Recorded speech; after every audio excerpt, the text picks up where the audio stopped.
la renta nacional. Pero para ello debemos saber primero qué es el Producto Social Global. Entonces vamos a ver que el Producto Social Global es toda la masa de bienes materiales producidos en la sociedad durante un periodo determinado y que en términos de ecuación va a ser Producto Social Global es igual al capital constante más el capital variable más la plusvalía. Como se verá aquí en este Producto Social Global está toda la producción bruta, o sea, no se han eliminado los bienes intermedios ni los materiales auxiliares, etcétera. Todo se ha contabilizado, ¿verdad? De tal forma que este Producto Social Global amplifica, ¿no es cierto? La cantidad no puede ser tomado como un indicador para ver el crecimiento de una economía en un periodo determinado. Entonces, una parte del Producto Social Global, la equivale al capital constante consumido, se destina a reponer el valor de los medios de producción invertidos en la nueva producción, ¿no?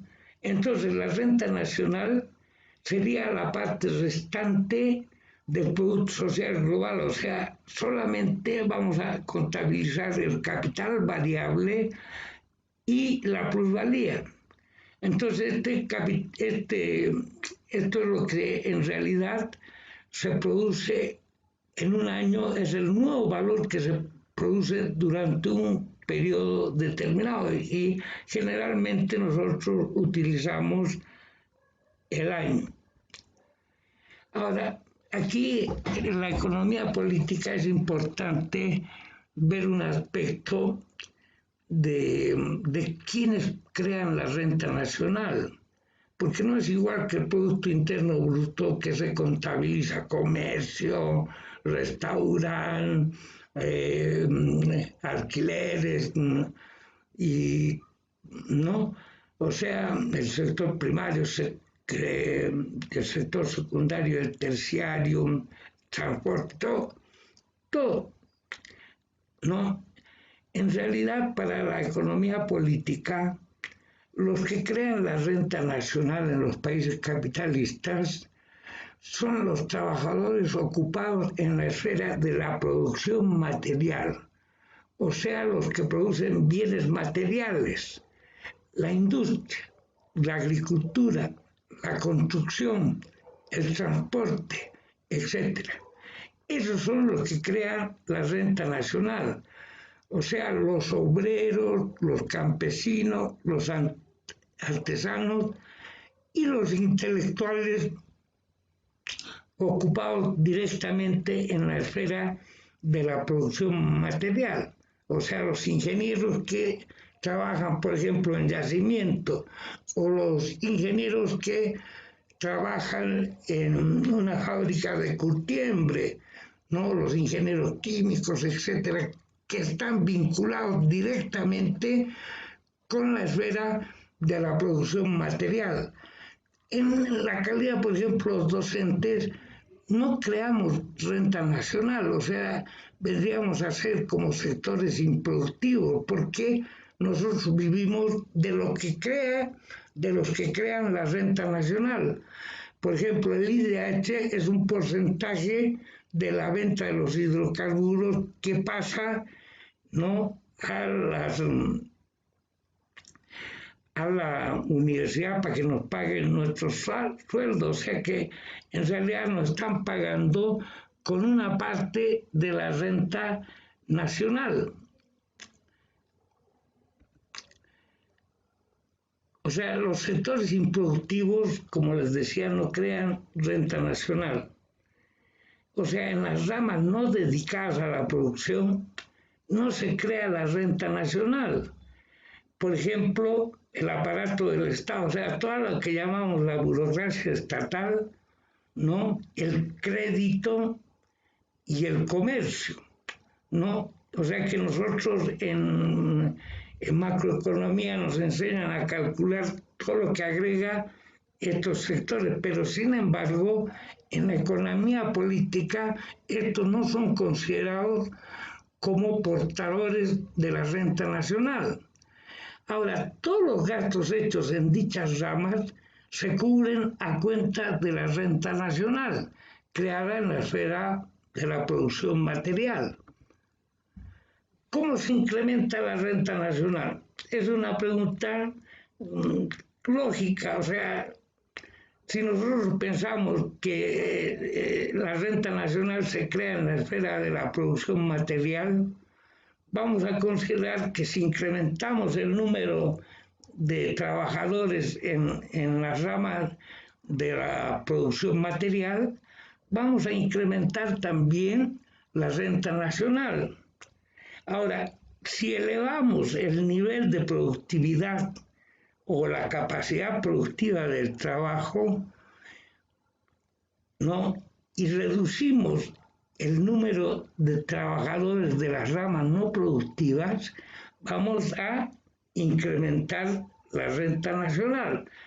O sea, hay tres posibilidades. Uno, para incrementar la renta nacional, ¿no? Ocupar más personal en los trabajos productivos.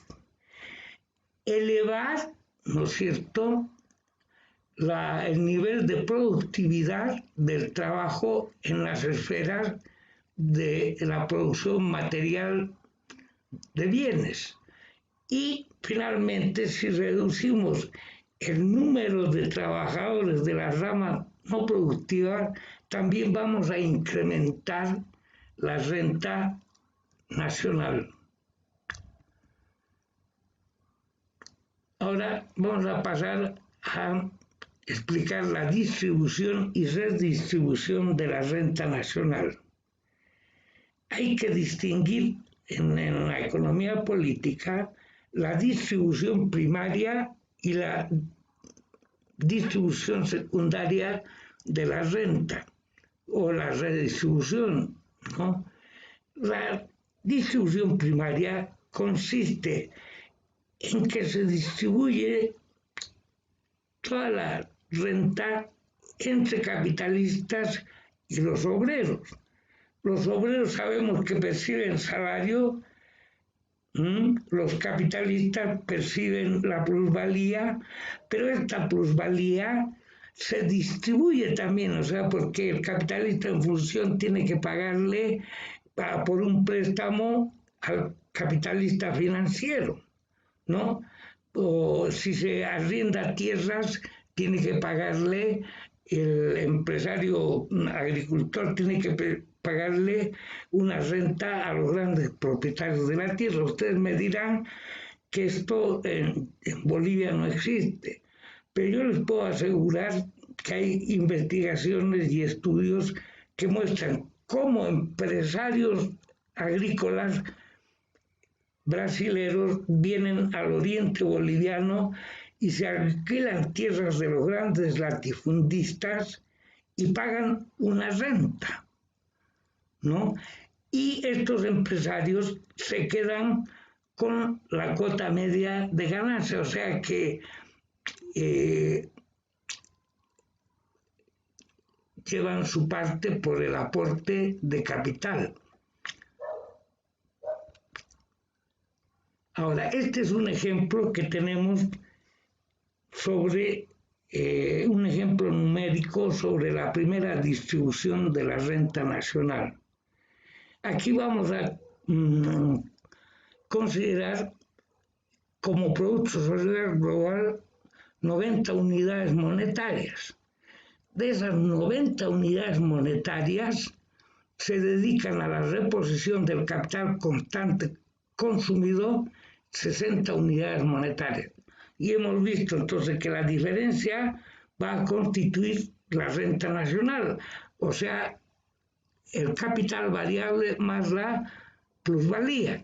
En este caso, el capital variable o sea, la renta nacional en este caso va a ser de 30, que se divide en capital variable 10 y en plusvalía 20.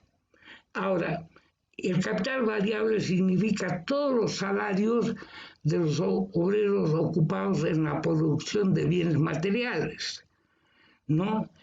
Y la plusvalía se va a distribuir entre los industriales con 10 unidades monetarias, los comerciantes con 3 unidades monetarias, el interés con 2 unidades monetarias y la renta y los arrendatarios van a llevarse 5 unidades monetarias. En total, esta va a ser la primera distribución de las rentas, o sea, la que existe entre los obreros y los capitalistas, ¿no? Ahora bien, la redistribución de la renta, o lo que los economistas políticos llaman la redistribución secundaria, o mejor nosotros lo entendemos como redistribución, es la que se realiza entre los sectores que no crean renta, establecimientos médicos, servicios, empresas de espectáculos, etc. Por ejemplo, un empresario que se enferma tiene una parte de la plusvalía, no sé, una parte de la plusvalía y va a la clínica Los Olivos.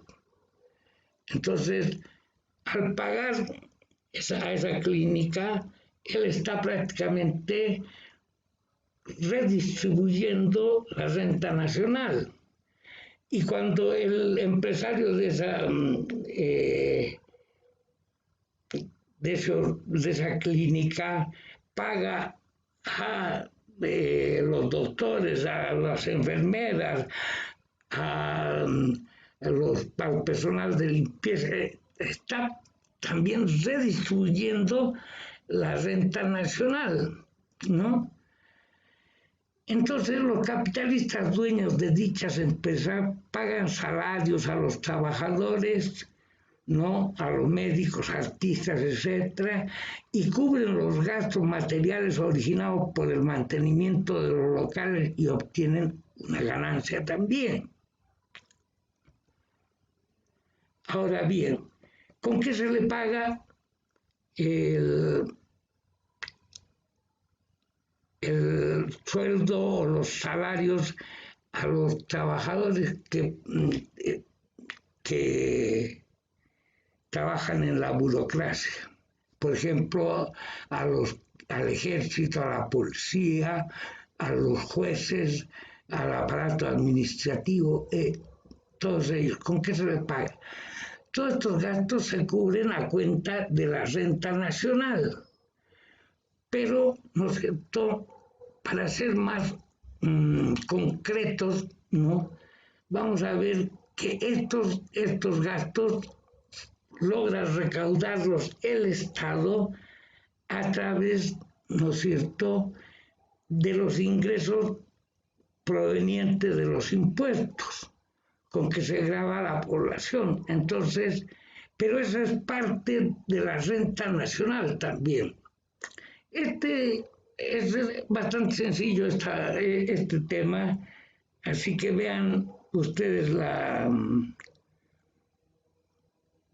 bibliografía también sencilla y van a poder comprender fácilmente el tema.